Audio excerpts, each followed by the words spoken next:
Hello citizens of our nation, RAWR here, and today we are going to be talking about the film that broke ground and revolutionized the entire film industry, Star Wars: A New Hope. This is the one that started it all. Star Wars is such a huge part of our pop culture, of our society, and to be honest, it is very hard to imagine our pop culture and society before Star Wars came out. Pretty much everyone in our entire world, whether they're a fan of Star Wars or whether or not they've even seen Star Wars, they know the lines such as "May the Force be with you" or "I am your father." They know who Darth Vader is, who Luke Skywalker is, who Princess Leia is, Han Solo. Besides the film's social relevance, Star Wars completely revolutionized and changed the entire film industry as a whole. Like literally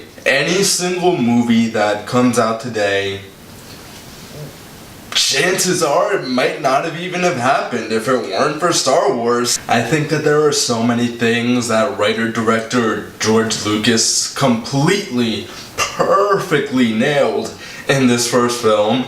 And I'll start off with one of them. I think that he got the casting perfect. Now, obviously, Mark Hamill plays Luke Skywalker, Harrison Ford plays Han Solo, and Carrie Fisher plays Princess Leia Organa.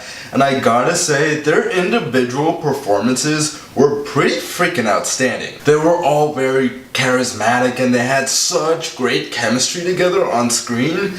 Like, I loved every single scene that had just the three of them. I feel like the three of them really played off of one another so well, and I really loved all that quick banter between the three. The way that they came together is so organic. I mean, at the beginning of this movie, they are complete strangers. They've never even heard of one another. Alec Guinness plays Obi-Wan Kenobi, and he is able to bring such subtle sensibilities to this mysterious old man. In this movie, Obi-Wan Kenobi is portrayed as this crazy old man who nobody knows what the hell he's talking about ever. But Guinness does a very solid job in his performance that he makes you, as an audience member, be like, you know what? This guy might be crazy, but I'm on board with him.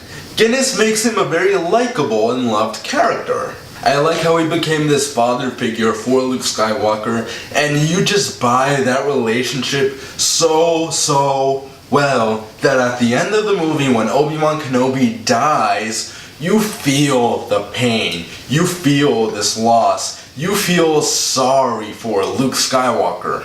And of course, when you're talking about the acting in A New Hope, you have to talk about Peter Cushing as Grand Moff Tarkin. People don't always realize this, but Tarkin was really the main villain of this movie. Like, he was Darth Vader's boss. He ranks higher within the ranks of the Empire than Darth Vader. It was Tarkin who was really pulling all the strings in this movie as to, trying to get the plans to the Death Star back, then blowing up Alderaan, and trying to execute the princess. And Peter Cushing portrays Tarkin with such powerful gravitas that you, as an audience member, really grow to fear this cunning Imperial figure. Like, seriously, Tarkin does not give a fuck. He'll be like, yo, you won't give me what you want? I'll blow up your fucking planet. What you gonna do about that now, bro? And Peter Cushing was excellent. I loved him in this movie so much. Star Wars: A New Hope is a fantastic world-building film.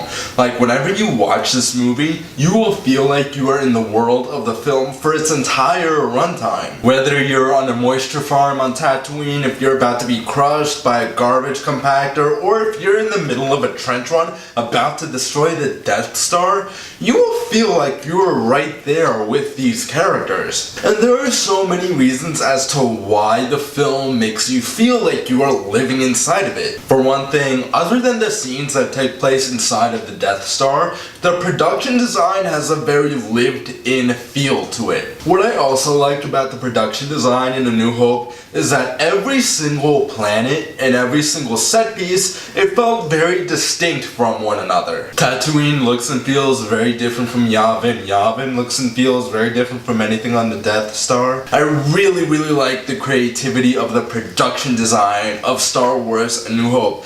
Like, this movie allowed the production designer to really stretch out his creative muscles. Another big thing about A New Hope was the creature design. In terms of the creature design, you really don't need to look any further than the cantina scene that takes place towards the first half hour or so of the movie on the planet Tatooine. The cantina is a very populated bar, and just looking around at any single shot of that entire scene, you see all different kinds of species and aliens and creatures and humans just hanging out. And if you really do take a good hard look at that scene, hardly any two people or aliens or creatures look alike. There must have been 100 different designs in that one scene alone. And this was all achieved through the use of puppets, through the use of prosthetics, and practical effects. It made the world of the film feel very populated and very diverse. Another thing that just adds to the overall feel of the film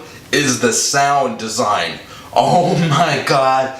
The sound design is fucking incredible. Whether it be a lightsaber or Darth Vader's breathing or the blasters or Starfighter or any of the different languages that any of the creatures and aliens speak, you could just go on and on and on and on about the variety of the different sounds that the sound designer Ben Burtt created just for this one film. And just like with the production design, all of these sounds are very distinct from one another. The Jawas sounded very different from the Tusken Raiders. The Tusken Raiders sound very different from Chewbacca's.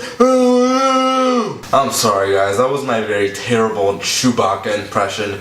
I should be ashamed of myself. I didn't do this movie justice just now. If you were to look at this film in today's day and age, you might not be that impressed. But remember, this film originally came out in 1977.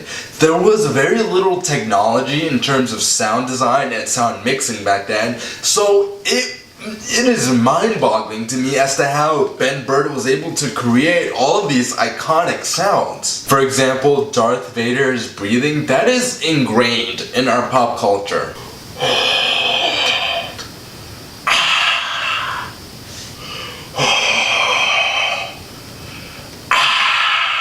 I'm sorry guys, that was my terrible impression of Darth Vader's breathing. Why do I keep doing this? I should really be ashamed of myself now that I've done this twice. And fun fact, in case you guys didn't know this, to this day, 40 years after this film originally hit theaters, Ben Burtt, the sound designer, every single time that you or anyone else, you go out to the store and you buy a toy lightsaber, he gets paid a portion of that. And that, of course, is because he is responsible for creating the iconic sound of a lightsaber. That is mind-boggling to me that he's still getting paid for that. Moving right along, you cannot talk about this film and not mention how much of a technological achievement it was and what this film did for the visual effects industry. All of the effects in Star Wars A New Hope were achieved using miniatures, using a little bit of practical effects, and using a little bit of visual effects. CGI, it wasn't really around yet at the time that this film was in production.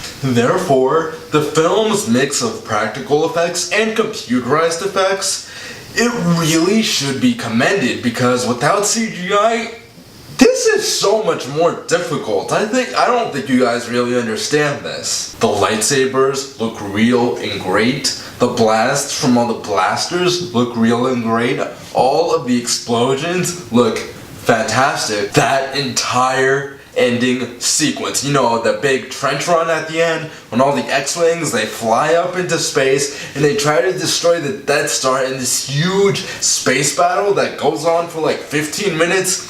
That is a marvelous visual treat that still holds up incredibly well to this day. And you simply cannot overstate the importance of this film on the visual effects industry and on the film industry as a whole. If it weren't for the technological breakthrough that was the original Star Wars film, there would be no ILM right now, and in case you guys don't know what ILM is, that is this big, giant visual effects company that does the effects for pretty much every major movie right now. There'd be no Pixar. I know a lot of you guys love films such as Toy Story and Finding Nemo, The Incredibles, WALL-E, Up. Guess what? If it weren't for the technological breakthrough of Star Wars, none of those films would have ever happened. There would be no Jurassic Park, there would be no Lord of the Rings, there would be no Avatar, there would be no Marvel movies, there would be no DC movies. Think about any visual effects and CGI heavy film that you have ever seen since 1977. It probably would not have happened had Star Wars not happened. In that regard, this film is very important because it completely changed the way that movies were made, and it paved the way for all of those other movies that I just mentioned for them to be made as well. Not to mention that Star Wars, it also inspired several of today's great filmmakers, such as Peter Jackson, who did the Lord of the Rings trilogy, and James Cameron, who is popular for his work on The Terminator, Titanic, and Avatar. And finally, I'm gonna end with this, even though I feel like this is something that really doesn't even need to be said, but the John Williams score is freaking incredible. I grew up with these movies, and to this day, I still get goosebumps every single time I hear the iconic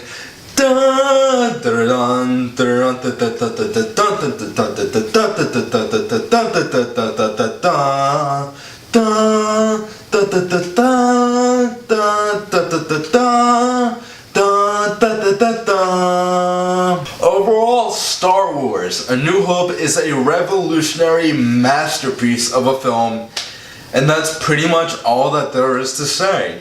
On my rating scale, Star Wars: A New Hope gets a 10 out of 10. So, Star Wars: A New Hope, have you guys seen it? Did you like it? Did you dislike it? Do you agree with me? Do you disagree with me? Or do you want to see it? Why or why not? Comment down below. Let me know. If you enjoyed this video, make sure you leave a like and subscribe today for more content. Farewell, citizens of our nation. Catch you all next time.